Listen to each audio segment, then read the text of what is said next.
जग जग ललनवा के आजा गवैया लोगे घर का चले। जग जग ललनवा के आजा गवैया लोगे घर का चले।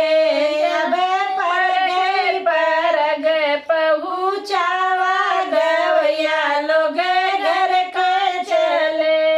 अब परग पहुँचाओ गवैया लोगे घर के चले।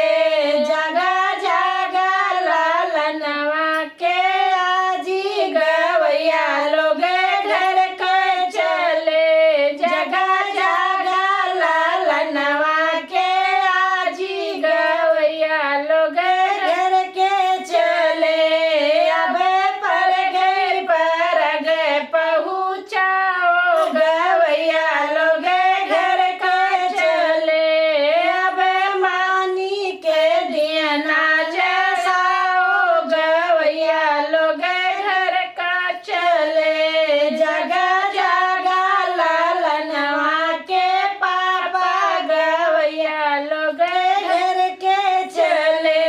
जगा जगा ललनवा के पापा गवैया लोगे घर के चले। अब पनवा के बिरवा जोड़ावा गवैया लोगे घर के चले। अब पनवा के बिरवा जोड़ावा गवैया लोगे घर का चले। जगा जगा ललनवा के मम्मी गवैया लोगे घर का चले। जगा जगा ललनवा के मम्मी गवैया लोगे घर का चले। अब पनवा के बिरवा जोड़ावा गवैया लोगे घर चले। अब पनवा के बिरवा जोड़ावा गवैया लोगे घर के चले। अब मानी के दियना जसाओ गवैया लोगे घर का चले। जगा जगा ललनवा के चाचा गवैया लोगे घर का चले। जगा जगा ललनवा के चाचा गवैया लोगे घर के चले।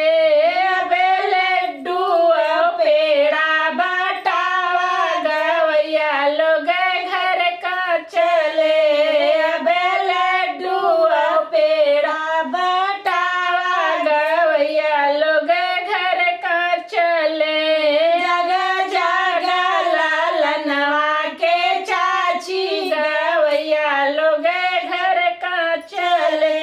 जगा जगा ललनवा के चाची गवैया लोगे घर के चले। अब लड्डू पेड़ा बटावा गवैया लोगे घर के चले। अब नानी के दियना जसाओ गवैया लोगे घर के चले।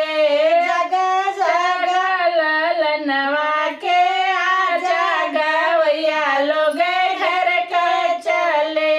जगा जगा ललनवा के आजा गवैया लोगे घर के चले। अब परग पहुँचावा गवैया लोगे